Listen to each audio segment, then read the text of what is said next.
Malam ini, ya tuan-tuan, malam ini saya merayu kepada tuan-tuan. Malam ini adalah malam yang sangat besar, malam yang sangat hebat. Jangan lupa, jangan tinggal, jangan lalaikan malam ini.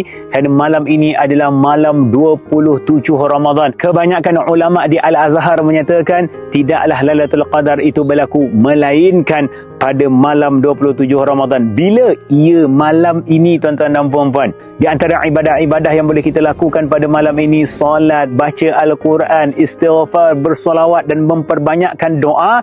Tuan-tuan, kita luaskan rezeki orang lain, maka Allah akan luaskan rezeki kita bersama, iaitu dengan bersedekah ataupun berinfak. Dan saya nak mengajak kepada tuan-tuan dan puan-puan, kita sedang mengumpulkan dana untuk membeli tanah 6 ekar ini untuk membina fasilitis bagi anak yatim dan juga asnaf, warga emas, dan untuk membina masjid pertama kita. Ya, di atas tanah 6 ekar ini akan ada masjid, pusat pengajian yang akan bising tuan-tuan dengan ilmu dan juga bacaan Al-Quranul Karim. Tuan-tuan, Ramadan, Lailatul Qadar, Tarawih, semua akan meninggalkan kita. Tapi percayalah, RM1 yang tuan-tuan keluarkan akan tetap kekal bersama dengan kita hingga ke syurga kelak.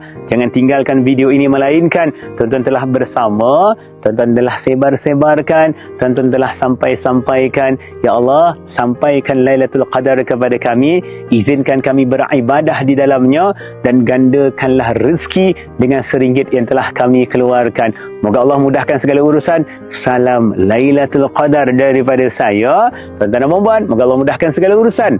Alhamdulillah. Jom berterima kasih kepada Allah.